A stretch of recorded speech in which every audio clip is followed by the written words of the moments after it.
ಶ್ರೀ ಗುರು ರಾಘವೇಂದ್ರ ಸ್ವಾಮಿ ಜ್ಯೋತಿಷ್ಯ. ಮಂತ್ರಾಲಯದಲ್ಲಿ ತಮ್ಮ ತಪೋಶಕ್ತಿಯಿಂದ ವಾಕ್ಯ ಸಿದ್ಧಿ ಮಂತ್ರಸಿದ್ಧಿ ಪಡೆದಿರುವ ಪಂಡಿತ್ ಶ್ರೀ ಅಪ್ಪಟಾಚಾರ್ಯರು ತಾಂತ್ರಿಕ ಜ್ಯೋತಿಷ್ಯರು. ಶ್ರೀ ಸಾಯಿಬಾಬಾ ಹಾಗೂ ರಾಘವೇಂದ್ರ ಸ್ವಾಮಿಯ ಆರಾಧಕರು. ನಿಮ್ಮ ಸಮಸ್ಯೆಗಳ ಪರಿಹಾರಕ್ಕೆ ಇಲ್ಲಿದೆ ದಿವ್ಯ ಮಾರ್ಗ. ಡಿವೋರ್ಸ್ ಪ್ರಾಬ್ಲಮ್, ಅನಾರೋಗ್ಯ, ಪ್ರೇಮ ವಿಚಾರ, ಸಂತಾನ, ಸಾಲಬಾಧೆ, ಕೋರ್ಟ್ ಕೇಸ್, ವ್ಯಾಪಾರ, ಮಾಟ ಮಂತ್ರ ತಡೆ, ಶತ್ರುಕಾಟ, ಕೌಟುಂಬಿಕ ಕಲಹ, ಇನ್ನೂ ನಿಮ್ಮ ನಿಗೂಢ ಗುಪ್ತ ಸಮಸ್ಯೆಗಳಿಗೆ ಶ್ರೀ ರಾಘವೇಂದ್ರ ಸ್ವಾಮಿಯ ಮೂಲ ಬೃಂದಾವನ ರಹಸ್ಯ ಬಲಿಷ್ಠ ಪೂಜಾ ಶಕ್ತಿಯಿಂದ ಕೆಲವೇ ದಿನಗಳಲ್ಲಿ ಶಾಶ್ವತ ಪರಿಹಾರ ಶತಸಿದ್ಧ.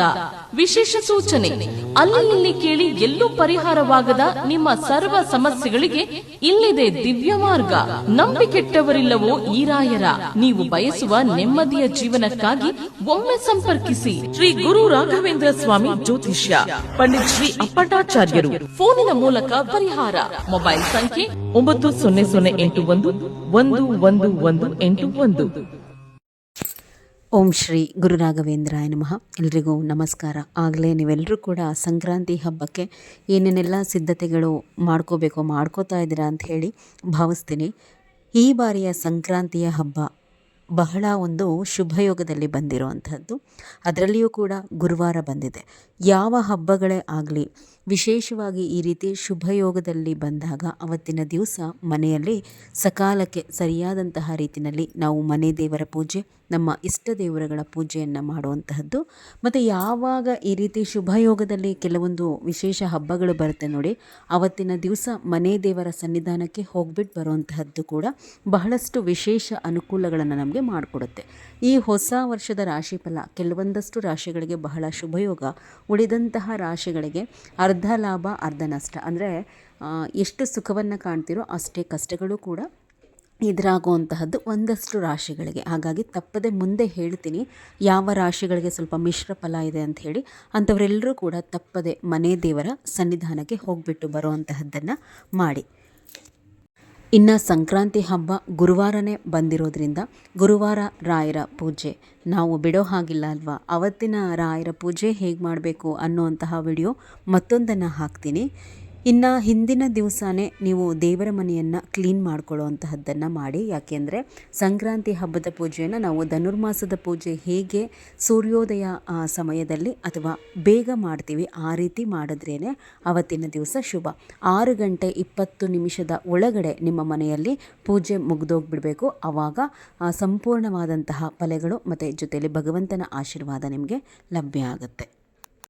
ಅಷ್ಟು ಬೇಗ ಪೂಜೆ ಆಗಬೇಕು ಅಂತಂದಾಗ ನೀವು ಹಿಂದಿನ ದಿವಸನೇ ಪೂರ್ವ ತಯಾರಿಯನ್ನು ಮಾಡಿಕೊಳ್ಳಿ. ದೇವರಿಗೆ ಸಂಬಂಧಪಟ್ಟಂತಹ ದೇವರ ಪಾತ್ರೆಗಳನ್ನು ತೊಳೆದಿಟ್ಕೊಳ್ಳುವಂತಹದ್ದು ಹಿಂದಿನ ದಿವಸ, ದೇವ್ರ ಮನೆ ಕ್ಲೀನ್ ಮಾಡ್ಕೊಳ್ಳುವಂತಹದ್ದು, ಫೋಟೋವನ್ನು ಒರೆಸಿ ಇಟ್ಕೊಳ್ಳುವಂತಹದ್ದು ಮಾಡಿ. ಎಲ್ಲ ದೇವರ ಫೋಟೋಗಳಿಗೂ ಕೂಡ ಗಂಧ, ಅರಿಶಿಣ, ಕುಂಕುಮ, ತಪ್ಪದೆ ಗೆಜ್ಜೆ ವಸ್ತ್ರವನ್ನು ಏರಿಸಿ. ಗೆಜ್ಜೆ ವಸ್ತ್ರವನ್ನು ಆದಷ್ಟು ಗ್ರಂಥಿ ಅಂಗಡಿನಲ್ಲಿ ಕೇಳಿದ್ರೆ ಹತ್ತಿ ಸಿಗುತ್ತೆ. ಯಾರಿಗೆಲ್ಲ ಮನೇಲಿ ಹತ್ತಿ ಇಲ್ಲ ಅನ್ನೋಂಥವರು ಸ್ವಲ್ಪ ಫ್ರೀ ಟೈಮ್ನಲ್ಲಿದ್ದಾಗ ನಿಮ್ಮ ಕೈಯಾರೆ ನೀವೇ ಗೆಜ್ಜೆ ವಸ್ತ್ರವನ್ನು ತಯಾರು ಮಾಡಿ. ಹೊರಗಡೆ ತಗೊಂಡು ಬಂದು ಹಾಕೋದಕ್ಕಿಂತ ನೀವು ನಿಮ್ಮ ಕೈಯಾರೆ ಹೊಸದಂತಹ ಬತ್ತಿಗಳಲ್ಲಿ ದೀಪ ಹಚ್ಚುವಂತಹದ್ದು, ಗೆಜ್ಜೆ ವಸ್ತ್ರವನ್ನು ಭಗವಂತನಿಗೆ ಸಮರ್ಪಣೆ ಮಾಡುವಂತಹದ್ದು ಇನ್ನೂ ಹೆಚ್ಚಿನ ಫಲಗಳನ್ನು ನಿಮಗೆ ಕೊಡುತ್ತೆ. ಹೀಗಾಗಿ ನೀವು ಮಾಡಿದಂತಹ ಗೆಜ್ಜೆ ವಸ್ತ್ರವನ್ನು ಭಗವಂತನಿಗೆ ಸಮರ್ಪಣೆ ಮಾಡಿ. ರಾಯರ ಫೋಟೋಗೆ ಮಾತ್ರ ಯಾವ ಕಾರಣಕ್ಕೂ ಹಿಂದಿನ ದಿವಸ ಗಂಧ ಸಮರ್ಪಣೆ ಮಾಡುವಂತಹದ್ದು ಮಾಡಲಿಕ್ಕೆ ಬರೋದಿಲ್ಲ. ಅದೇನೇ ಇದ್ರೂ ನೀವು ಗುರುವಾರ ಬೆಳಗ್ಗೆನೇ ಮಾಡಬೇಕು. ಫೋಟೋವನ್ನು ಒರೆಸಿಟ್ಕೊಳ್ಳಿ ರಾಯರದು ಕೂಡ. ಇನ್ನು ಅವತ್ತಿನ ದಿವಸ ಎಲ್ಲರೂ ಕೂಡ ತಪ್ಪದೆ ನೀವು ಭಗವಂತನಿಗೆ ಯಾವ ನೈವೇದ್ಯ ಸಮರ್ಪಣೆ ಮಾಡಿ ಅರ್ಪಿಸಲೇಬೇಕು ಅಂತಂದಾಗ ಹುಗ್ಗಿ, ನಾವೇನು ಪೊಂಗಲ್ ಅಂತ ಹೇಳ್ತೀವಲ್ವಾ, ಸಿಹಿ ಮತ್ತು ಖಾರ ಪೊಂಗಲ್ಲು ಎರಡನ್ನ ಕೂಡ ಮಾಡಿ ನೈವೇದ್ಯವಾಗಿ ಅರ್ಪಿಸಬೇಕು. ರಾಯರಿಗೂ ಕೂಡ ಇದೇ ನೈವೇದ್ಯವನ್ನು ಅವತ್ತಿನ ದಿವಸ ಇಡಿ. ಬಹಳ ಪ್ರೀತಿಯಿಂದ ರಾಯರು ಸೇವನೆ ಮಾಡ್ತಾರೆ. ಆದಷ್ಟು ದೇವರಿಗೆ ನೈವೇದ್ಯವನ್ನು ಮಾಡುವಾಗ ಕುಕ್ಕರನ್ನು ನಾವು ಬಳಕೆ ಮಾಡ್ಕೋಬಾರ್ದು. ಕುಕ್ಕರನ್ನು ಬಳಸಿ ಮಾಡಲಿಕ್ಕೆ ಹೋಗಬೇಡಿ. ಹಾಗೆ ಓಪನ್ನಾಗಿ ಮಾಡ್ಕೊಳ್ಳಿ. ಮತ್ತು ಖಾರ ಪೊಂಗಲನ್ನು ಮಾಡುವಾಗ ಅದಕ್ಕೆ ಯಾವ ಕಾರಣಕ್ಕೂ ಈರುಳ್ಳಿ ಬೆಳ್ಳುಳ್ಳಿಯನ್ನು ಬಳಸಲಿಕ್ಕೆ ಹೋಗಬೇಡಿ. ಮತ್ತು ಎರಡೂ ಪ್ರಸಾದ ಮಾಡುವಾಗ ಅದಕ್ಕೆ ಸ್ವಲ್ಪ ಇನ್ನೇನು ಆಗ್ತಿದೆ ಅನ್ನುವಾಗ ಒಂದೊಂದು ಚಿಟಿಕೆಗಿಂತ ಕಡಿಮೆನೇ ಸ್ವಲ್ಪ ಪಚ್ಚಕರ್ಪೂರವನ್ನು ಬೆರೆಸಿ, ಆ ಪಚ್ಚಕರ್ಪೂರ ಬೆರೆಸಿ ಮಾಡುವಂತಹದ್ದು ಪ್ರಸಾದ ಶ್ರೇಷ್ಠ ದೇವರ ನೈವೇದ್ಯಕ್ಕೆ. ಇನ್ನು ರಾಶಿ ಫಲಗಳು ಅಂತ ಹೇಳಿ ಬಂದಾಗ ಈ ವರ್ಷ ಹೊಸ ವರ್ಷ ಬಂತಲ್ವ, ಜನವರಿ 1 ಅಂದಿನಿಂದ ರಾಶಿಗಳ ಬದಲಾವಣೆ, ಫಲಗಳ ಬದಲಾವಣೆ ಆಗಿರುತ್ತೆ. ಬಹಳ ಚೆನ್ನಾಗಿ ಇರುವಂತಹ ರಾಶಿಗಳು ಯಾವ್ಯಾವುದು ಈ ವರ್ಷ ಅಂತ ಹೇಳಿ ನೋಡಿದಾಗ ಧನಸ್ಸು ರಾಶಿ ಚೆನ್ನಾಗಿದೆ, ಸಿಂಹ ರಾಶಿ, ತುಲಾ ರಾಶಿ, ಮೇಷರಾಶಿ, ಮೀನರಾಶಿ, ವೃಶ್ಚಿಕ ರಾಶಿ, ಈ ರಾಶಿಗಳಿಗೆ ಬಹಳ ಶುಭ ಫಲಗಳಿದೆ ಈ ವರ್ಷ. ಇನ್ನು ಮಿಶ್ರ ಫಲಗಳು ಅಂತ ಹೇಳಿ ಬಂದಾಗ ನೋಡಿ, ಮೊದಲನೇದು ಸ್ವಲ್ಪ ಜಾಸ್ತಿ ತೊಂದರೆಗಳೆದುರಾಗುವಂತಹದ್ದು ಕಟಕ ರಾಶಿಗೆ. ಕಟಕ ರಾಶಿ ಜೊತೆಯಲ್ಲಿ ಉಳಿದ ಎಲ್ಲ ರಾಶಿ, ನನಗೇನು ಹೇಳಿದ್ನಲ್ವ ಒಳ್ಳೆ ಫಲಗಳಿದೆ ಅಂತಂದು, ಮಿಕ್ಕ ಇನ್ಯಾವುದೇ ರಾಶಿಗಳಿದ್ರೂ ಕೂಡ ಸ್ವಲ್ಪ ಮಿಶ್ರ ಫಲಗಳಿದೆ. ಹೆದರಲಿಕ್ಕೆ ಹೋಗಬೇಡಿ, ಇವರೇನು ಹೀಗೆ ಹೇಳ್ತಿದ್ದಾರೆ ಅಂತಂದು. ನೀವು ಮಾಡ್ಕೊಳ್ಬೇಕಾಗಿರುವಂತಹ ಸರಳ ಪರಿಹಾರ ಅಂತಂದರೆ ಅವತ್ತಿನ ದಿವಸ ಮನೆ ದೇವರ ಪೂಜೆಯನ್ನು ಮಾಡಿ ತಪ್ಪದೆ ಸ್ವಲ್ಪ ಮನೆ ದೇವರಿಗೆ ಹೋಗ್ಬಿಟ್ಟು ಬನ್ನಿ.